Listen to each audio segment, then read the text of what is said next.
నమస్తే రైతు సోదరులకు శుభోదయం. నేలతల్లి కార్యక్రమానికి స్వాగతం. విపరీతమైన విషపూరిత రసాయనాలతో పురుగు మందుల వినియోగంతో మన నేలలో జీవం పోయింది. సూక్ష్మ జీవులు అంతరించిపోయాయి. పోషకాలు నశించడంతో నేలలు చౌడుబారిపోయాయి. మన తాత ముత్తాతలు ఒకప్పుడు ఎలాంటి రసాయనాలు లేకుండా సహజ సిద్ధమైన వ్యవసాయాన్ని చేసి బంగారు పంటలు పండించేవారు. కానీ అధిక దిగుబడులకు ఆశించి నేలను రైతులు గుల్ల చేస్తున్నారు. అయినా మించిపోయింది ఏమీ లేదు. రైతు తలుచుకుంటే తిరిగి నేలకు పూర్వ జీవాన్ని తీసుకురాగలుగుతారని నిరూపిస్తున్నారు ఎంతోమంది అభ్యుదయ రైతులు. ఆ కోవులకి వస్తారు ప్రకాశం జిల్లాకు చెందిన రైతు. రసాయనాలకు దూరంగా ప్రకృతి వ్యవసాయం చేస్తూ నేల తల్లిని సంరక్షిస్తూ ఉత్తమ రైతుగా గుర్తింపు సాధించిన రైతు రామాంజనేయులు విజయగాథను తెలుసుకుందాం ఇవాల్టి నేలతల్లి కార్యక్రమంలో.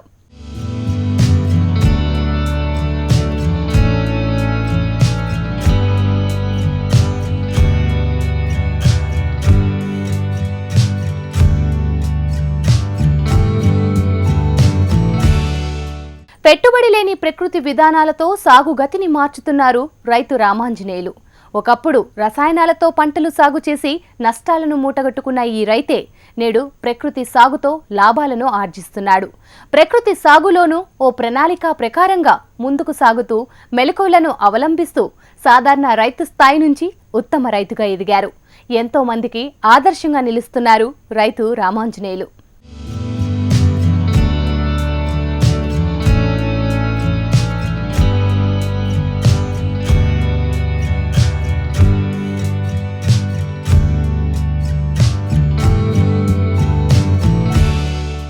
ఇక్కడి పొలంలో ఎంతో ఉత్సాహంగా సాగు పనుల్ని చేస్తున్న ఈ రైతు పేరు మణిమేల రామాంజనేయులు. ప్రకాశం జిల్లా చీమకుర్తి మండలం గోనెవారిపల్లి గ్రామానికి చెందిన ఈ రైతు వ్యవసాయంలో అనేక ఆటుపోట్లను ఎదుర్కొన్నారు. ప్రకృతి అనుకూలించకపోవడంతో పాటు పండించిన పంటలకు మార్కెట్లో తగిన గిట్టుబాటు ధర రాక అనేక ఇబ్బందులను ఎదుర్కొన్నారు. గత 20 సంవత్సరాలుగా వ్యవసాయం చేస్తున్న రామాంజనేయులు తనకున్న 10 ఎకరాల పొలంలో కాకర, మునగ, మిర్చి తదితర పంటలను సాగు చేస్తున్నారు. గతంలో పంట అధిక దిగుబడి కోసం రసాయనాలను, పురుగు మందులను ఉపయోగించేవారు. ఈ క్రమంలోనే దిగుబడి మాట అటుంచితే పంట ఉత్పత్తి నాణ్యత తగ్గి తగిన ధర వచ్చేది కాదు. మరోవైపు పెట్టుబడుల ఖర్చులు విపరీతంగా పెరిగిపోయి చివరకు నష్టాలను మూటగట్టుకున్నారు.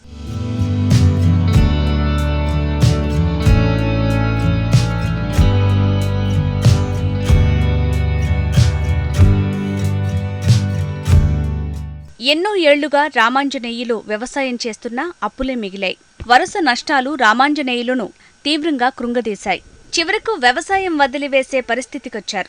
ఈ క్రమంలోనే కొద్దిమంది ద్వారా ప్రకృతి వ్యవసాయం గురించి తెలుసుకున్నారు. పాలేకర్ ఆధ్వర్యంలో జరిగిన శిక్షణా తరగతుల్లో పాల్గొని ప్రకృతి వ్యవసాయంపై అవగాహన పెంచుకున్నారు. తన పంట పొలంలో ప్రయోగాత్మకంగా ప్రకృతి వ్యవసాయం ద్వారా పంటల సాగు చేపట్టారు. నేను ఈ ప్రకృతి వ్యవసాయం చేయాలన్న ఆలోచన నాకు మొదట్లో నేను ఈ రసాయన పురుగు మందుల వ్యవసాయాలు చేసి ఇక ఇవన్నీ అందరికీ తెలిసిందే, రైతులు ఎలా నష్టపోయింది, ఎలా ఆత్మహత్యలు జరిగినాయి. అయితే ఈ వ్యవసాయం ప్రకృతి వ్యవసాయం చేయాలన్న అవగాహన నాకు ఎందుకు వచ్చిందంటే, మా మండలం ఎంపీఓ ఉండేవాడు కుమార్ గారని, ఆయన పరిచయం అయ్యాడు. ఆయన ద్వారా నేను పాలేకర్ గారి శిక్షణకి తీసుకుపోయారు మా డిపిఎం మేడం, సుహాసిని మేడం, వీళ్ళందరూ.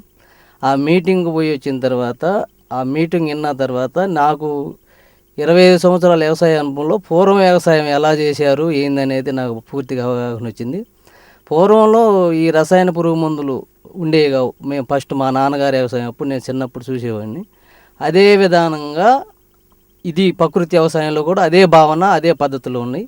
ఇది చేయాలన్న అవగాహన కలిగి నేను అమ్మితే ఆవును తెచ్చుకున్నాను. ఆవును తెచ్చుకొని ఈ వ్యవసాయం స్టార్ట్ చేశాను. నాకు మొదట్లో 1 ఎకరం కాకర, 1 అరెకరం మిర్చి వేసాను. ఆ మిర్చిలో ఇక అన్నీ ఆ సంవత్సరం తలమాడొచ్చి రైతులందరికీ మిర్చి నష్టం జరిగింది. ఈ ప్రకృతి వ్యవసాయం చేసిన 1/2 ఎకరంలో తలమాడు అనేది ఎంటర్ అవ్వలేదు. అంటే ఇది మన డిపార్ట్మెంట్ వాళ్ళకు కూడా నేను తెలియపరిచాను. మన డిపిఎం మేడం కానీ అందరూ మన డిపార్ట్మెంట్ వాళ్ళు అందరూ వచ్చి చూసి దీనికి దానికి డిఫరెన్స్ అంటే కాకర కూడా అంతకుముందు 4 నెలలు వైరస్ వచ్చేది. అంటే రసం పీల్చి పురుగుల వల్ల కానీ ఎలా అన్నా కానీ వైరస్ వచ్చేది. ఈ ప్రకృతి వ్యవసాయం మొదలుపెట్టిన తర్వాత ఆ వైరస్ అనేది ఎంటర్ అవ్వలేదు. అట్టయితే ఇది దిగుబడులకి బాగానే అవకాశం ఉందని ఇక నేను నాకున్న 10 ఎకరాలలో అన్ని రకం పైర్లు అంటే మినుము, జొన్న, మునగ, కాకరు. నాకు 5 ఎకరాలు పందిళ్ళు ఉన్నాయి. జిల్లాలో ఏటా కరువు కాటకాలతో వ్యవసాయం అంటేనే బడా రైతులు సైతం వెనకడుగు వేసి పంట పొలాలను ఖాళీగా ఉంచుతున్నారు. అయినా రామాంజనేయులు ఏమాత్రం పట్టు విడవకుండా 10 ఎకరాల పొలంలో ప్రకృతి వ్యవసాయం ద్వారా పంటలను పండించడం మొదలుపెట్టారు. తన పొలంలో కాకర, మునగ, జొన్న, కంది, శనగ పంటల్ని సాగు చేస్తున్నారు.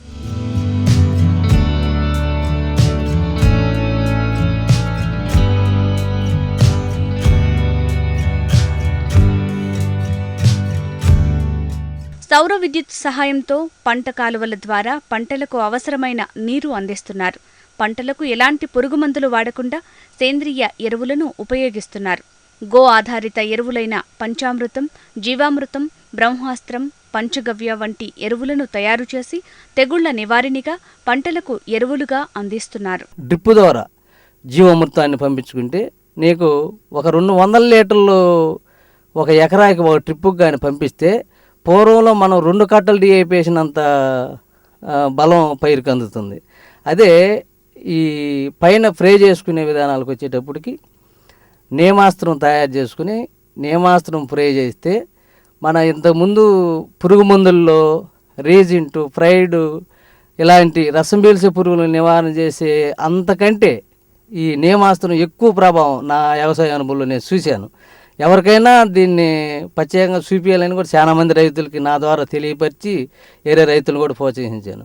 తర్వాత ఇంకా ఏదన్నా పురుగు వచ్చేది అన్న ఒక అవగాహన, పురుగు ఎలా కంట్రోల్ అయ్యిద్ది, ఈ విశ్లేషణలు లేవు కదా అంటారు. కానీ పురుగు ఖచ్చితంగా నేమాస్త్రానికే కంట్రోల్ అయ్యిద్ది. ఎందుకంటే ప్రతి పురుగు గుడ్డు పెట్టినప్పుడు ఆ గుడ్డు పిగలదు. ఈ నేమాస్త్రం స్ప్రే చేయడం వల్ల గుడ్డు పగిలిపోయిద్ది. ఆ విధంగా పురుగు కంట్రోల్ అయ్యింది. ఒకవేళ ఎక్కడన్నా తప్పిపోయి గుడ్డు కొన్ని పిగిలిన బ్రహ్మాస్త్రం, అగ్నాస్త్రం వాటి ద్వారా పురుగును కంట్రోల్ చేసుకోవచ్చు. మొదట్లో ఎకరం విస్తీర్ణంలో కాకర, అరెకరం విస్తీర్ణంలో మిర్చి వేసి ప్రకృతి విధానాలను అనుసరించారు. దీంతో మంచి ఫలితం లభించింది. తోటి రైతులు మిర్చిలో తలమాడు వచ్చి నష్టపోయారు. కానీ ప్రకృతి వ్యవసాయంలో తలమాడు సమస్యే ఎదురుకాలేదు. దిగుబడులు బాగానే వచ్చాయి.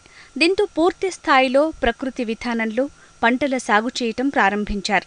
పంటలను నిరంతరం పర్యవేక్షిస్తూ అధిక దిగుబడులను సాధిస్తున్నారు. మంచి ఆదాయాన్ని పొందుతున్నారు. ఇంతకుముందు డిపార్ట్మెంట్ వాళ్ళు అంటే ఎవరో నాకు తెలిసేది కాదు. అంటే మాది మారుమూల గ్రామం కాబట్టి ఇప్పుడు డిపిఎం మేడం గారే రామాంజనేయులు అనే పిలిచే విధానం ఉందంటే రైతులందరినీ అలా ఇవాళ డిపార్ట్మెంట్ వాళ్ళు బాగా ఏదైతే ఈ అవకాశాలు ఉన్నాయి అన్ని రైతులకి అందియటం కానీ గవర్నమెంట్ సహకారం కానీ చాలా ఉందండి. మహారాష్ట్రలో పుట్టిన ప్రకృతి వ్యవసాయం ఆంధ్రప్రదేశ్కి వచ్చిందంటే గవర్నమెంట్ సహకారం లేకుండా ఇది ఎలా కుదిరిద్ది? ఇప్పుడు ఆవులు ఉన్నాయి, ఆవులకి రైతు ఆవు కొనుక్కుంటే 10,000 ఇస్తున్నారు, పలవరేజర్ ఇస్తున్నారు, షెడ్ వేసుకుంటే షెడ్డుకి డబ్బులు ఇస్తున్నారు. అన్నీ డిపార్ట్మెంట్ సహకారం చాలా బాగుంది.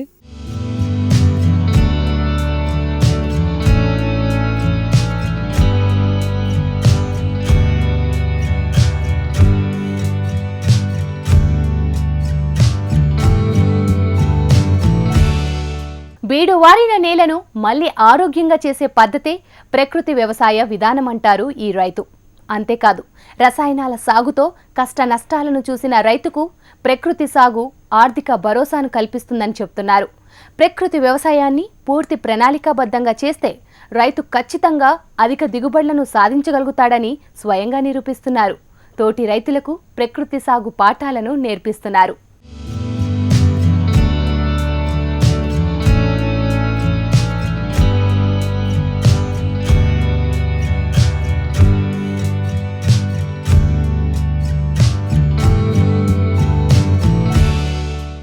బీడువారిన నేలను మళ్లీ ఆరోగ్యంగా చేసే పద్ధతే ప్రకృతి వ్యవసాయ విధానమంటారు ఈ రైతు. అంతేకాదు రసాయనాల సాగుతో కష్టనష్టాలను చూసిన రైతుకు ప్రకృతి సాగు ఆర్థిక భరోసాను కల్పిస్తుందని చెప్తున్నారు. ప్రకృతి వ్యవసాయాన్ని పూర్తి ప్రణాళికాబద్ధంగా చేస్తే రైతు ఖచ్చితంగా అధిక దిగుబడులను సాధించగలుగుతాడని స్వయంగా నిరూపిస్తున్నారు. తోటి రైతులకు ప్రకృతి సాగు పాఠాలను నేర్పిస్తున్నారు. ఓ ప్రణాళిక ప్రకారం ప్రకృతి వ్యవసాయాన్ని చేస్తే మంచి దిగుబడులను సాధించొచ్చంటున్నారు ఈ ఆదర్శ రైతు. ప్రకృతి విధానంలో పంటల సాగు చేయాలంటే ముందుగా తొలకరి వర్షాలకు పచ్చిరొట్ట ఎరువులను వేసుకోవాలి. సంవత్సరం అంతా ఆ ఎరువు పంట సాగుకు సరిపోతుంది. దుక్కులు చేసుకునే ముందు ఎకరానికి 2 క్వింటాళ్ల ఘన జీవామృతాన్ని వేసుకున్నారు. పైరు చుట్టూ బార్డర్ క్రాప్ కింద జొన్నను సాగు చేస్తున్నారు. దీనివల్ల రసం పీల్చు పురుగులను నివారిస్తున్నారు. పంట వేసిన 10-15 రోజులకోసారి జీవామృతాన్ని పిచికారీ చేస్తూ పొలానికి బలాన్ని అందిస్తున్నారు. నీమాస్త్రం తయారు చేసుకుని పంటపై పిచికారీ చేస్తూ పురుగులను నివారిస్తున్నారు. ఫస్ట్ తొలకర వర్షాలకే పచ్చిరొట్టి ఎరువులు పెట్టుకోవాలి. పచ్చిరొట్టి ఎరువులు పెట్టుకోవడం వలన మనం 40-45 రోజులు దుక్కు చేసుకోవటం వలన మనకు సంవత్సరం అంతా ఆ ఎరువు పైరుకు సరిపోతుంది. పోతే దుక్కి స్టార్ట్ మనం పైరు వేయబోయే ముందు ఎకరాకు 1 కింటా 2 కింటాలు ఘనజీవామృతం వేసుకుంటూ దాంతోపాటు యాప్ పిట్టు కూడా 1 కింటా 2 కింటాలు వేసుకుంటే యాప్ పిట్టు వల్ల ఉపయోగం ఏంటంటే భూమిలో ఉన్న శిలీంధ్రాలు, ఆ శిలీంధ్రాల వల్ల వచ్చే పైరుకు వచ్చే నష్టం అంటే ఎండు రోగాలు, పండు రోగం అలాంటివన్నీ రాకుండా ఉండటం అది ఒక మూల కారణం. పోతే పైరు వేసేటప్పుడు చుట్టూరు బార్డర్ క్రాప్ అనేది జొన్న రూపంలో పెట్టుకోవాలి. అంటే బార్డర్ క్రాపులో ఉపయోగం ఏంటంటే ఇప్పుడు ఈ ప్రకృతి వ్యవసాయంకి మనం ఈ పురుగు మందులు వాడడం కాబట్టి రసం పీల్చే పురుగుల్ని నివారించుకోవటానికి అది ఒక ప్లానింగ్. అంటే 100కి 40-50% రసం పీల్చే పురుగుల్ని అదుపు చేసుకోవచ్చు. రెండోది ఏంటంటే రసం పీల్చే పురుగులకి మన పసుపు అట్టలు, గ్రీన్ కలర్ అట్టలు అలా వాడతాం. అవి కొన్ని అలా రసం పీల్చే పురుగులను నివారించవచ్చు. జీవామృతం ద్వారా నేలలో పోషకాలు వృద్ధి చెందాయి. వానపాముల సంఖ్య పెరిగింది. వానపాములు నేలను గుల్ల చేయటం వల్ల భూమిలో ఉన్న పోషకాలు పంటలకు చేరుతున్నాయి. దీంతో రైతుకు మంచి దిగుబడి లభిస్తోంది. తనతో పాటు తోటి రైతులకు ప్రకృతి వ్యవసాయంపై అవగాహన కల్పిస్తున్నారు ఈ రైతు. రసాయనాల వినియోగంతో దిగుబడి పెరుగుతుందని ఆశించిన రైతు వాటి వల్ల వచ్చే ప్రమాదాన్ని గుర్తించలేక నష్టపోతున్నారని ఈ రైతు ఆవేదన వ్యక్తం చేస్తున్నారు. రైతుకేమీ తెలియదని కళ్ళు చెమ్మగార్చారు. అన్ని పంటలకి ప్రకృతి వ్యవసాయం ఉపయోగపడుతుంది. ఎందుకంటే ఈ ప్రకృతి వ్యవసాయం అనేది ఒక భూమిని ఆరోగ్యంగా చేసే పద్ధతి. మన భూమి ఎలా ఉంది అంటే ఈ రసాయన పురుగు మందులు వాడి అందులో ఉన్న సూక్ష్మజీవులు అంతరించిపోయినాయి. అంటే ఇంకా 4-10 సంవత్సరాల లోపు భూమి అంతా సౌడు బారిద్దని మన శాస్త్రికులు తేల్చారు. కాకినాడ పెట్టారు ఫస్ట్ పాలేకర్ గారి శిక్షణ. అక్కడి నుంచే నేను స్టార్ట్ చేశాను. మళ్ళీ ఇంట్రెస్ట్ తోటి తిరుపతి వెళ్ళాను. మళ్ళీ ఇటీవల మన గుంటూరులో పెట్టారు, అక్కడికి వెళ్ళాను. అయితే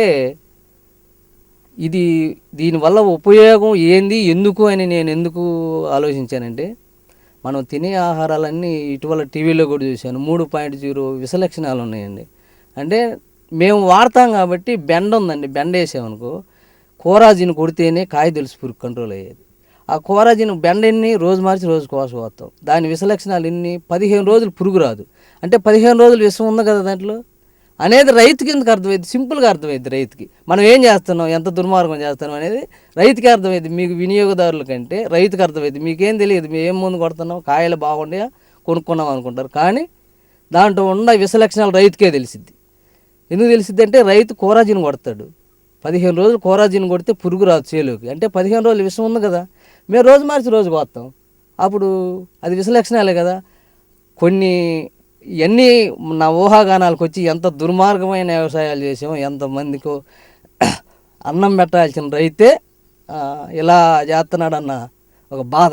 స్టెప్ బై స్టెప్ ఈ రసాయన పురుగు మందులు పెరిగిపోయినాయి. పైరుకి ఏం చేస్తాడంటే రైతు ఈ తెగులు వచ్చింది, దీన్ని ఎట్ట నివారించుకోవాలి అన్న భావనే ఉండిద్ది. కానీ అది విశ్వలక్షణాల ఇది ఏం జరుగుతుంది అనేది ముందస్తుగా తెలియదు. అయితే ఈ పాలేకర్ గారి మీటింగులు శిక్షణకు పోయిన తర్వాతనే ఇదంతా విషయం అయిపోయింది అని ఒక భావన. గతంలో రసాయన సేద్యంలో 10 ఎకరాల్లో పంటల సాగుకు 1,50,000 రూపాయలు ఖర్చు కాక కేవలం 7,000 రూపాయల ఖర్చుతో ప్రకృతి విధానంలో పంటల సాగు చేస్తున్నారు. దీంతో రైతు ఆనందానికి అవధుల్లేవు. ప్రకృతి ఎరువులకు అవసరమైన పప్పు దినుసులను తానే స్వయంగా పండించుకుంటున్నాడు. ఆవు మూత్రం, పేడ, వేపాకు కొనే పని లేదు. కానీ కేవలం 2 క్వింటాళ్ల బెల్లం కొనుగోలు చేస్తాను. దానికే ఖర్చు తప్ప మిగతావన్నీ రైతు అందుబాటులో ఉన్న వనరులే. గతంలో నాకు 1,50,000 పెట్టుబడి అయ్యేదండి. ఇప్పుడు ఈ ప్రకృతి వ్యవసాయం వల్ల 7,200 పెట్టుబడి అవుతుంది. అంటే ఇది మీరు నమ్మరు, నేను వివరంగా చెబుతాను వినండి. నాకు పప్పు దినుసులు వచ్చేటప్పటికి మినువులు నేను సొంతంగా పండించుకొని వాటి ద్వారా పప్పు దినుసులు చేసుకుంటాను. ఇప్పుడు ఆవు మూత్రం పేడ నాకు ఆవు ఉంది కాబట్టి అవి నాకే కాబట్టి నాకు డబ్బులు ఖర్చు ఉండదు. యాపాకు కొనేది కాదు కాబట్టి ఆకులన్నీ ఊరికే దొరికాయి. కాకపోతే జీవామృతంలోకి బెల్లం అక్కడ కొనాలి అంటే నాకు 10 ఎకరాలకు 2 క్వింటాలు పడతాయి. కింటా 3200 కింటా 3200 3400 పడుతుంది. అంటే 7,000 చిల్లర నాకు పెట్టుబడి అయింది. అయితే ఈ ప్రకృతి వ్యవసాయం అనేది ఒక భగవంతుడి ఇచ్చిన వరం రైతుకి. ఎందువల్లంటే ఇప్పుడు 1,50,000 ఎక్కడ, 7,000 ఎక్కడ. ఈ ప్రకృతి వ్యవసాయం వల్ల రైతుకి ఆత్మహత్యల నివారణ ఖచ్చితంగా ఉంది. ఇప్పుడు ఇంత బెట్ట పరిస్థితుల్లో కూడా నాకు నష్టం అనేది లేదు. కంది అందరిది నష్టం వచ్చిందని నష్టపరిహారం రాసుకుంటే నేను రాసుకోవాలి. ఎందుకంటే నాకు ఎన్నో కొన్ని పనిని. రామాంజనేయులు పండించిన పంటలకు మార్కెటింగ్ సమస్య లేదు. నాణ్యతతో పాటు పంట దిగుబడి అధికంగా ఉండటంతో పొలానికే వచ్చి వినియోగదారులు కొనుగోలు చేస్తున్నారు. ఎక్కడా రాజీ లేని ప్రకృతి వ్యవసాయం చేసి పంటలను పండిస్తుండటంతో ఈయన ఉత్పత్తులకు మార్కెట్లో మంచి డిమాండ్ వస్తుంది.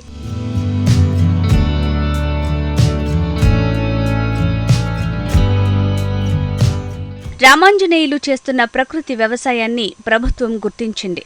ఇందుకుగాను జిల్లా ఉన్నతాధికారులు రామాంజనేయులను ఉత్తమ రైతుగా ఎంపిక చేసి అవార్డులను అందించారు. ప్రకృతి వ్యవసాయం అనేది భగవంతుడు ఇచ్చిన వరమని అంటున్నారు ఈ రైతు. ఈ విధానంలో పంటల సాగు చేసిన రైతుకు ఆత్మహత్యలు అన్న ఊసే ఉండదంటున్నారు. ప్రతి రైతు ప్రకృతి వ్యవసాయం చేయాలన్నదే తన ఆశని, అందుకోసం తన వంతుగా రైతులకు అవగాహన కల్పిస్తానంటున్న ఈ ఉత్తమ రైతు రామాంజనేయులు అందరికీ ఆదర్శంగా నిలుస్తున్నారు.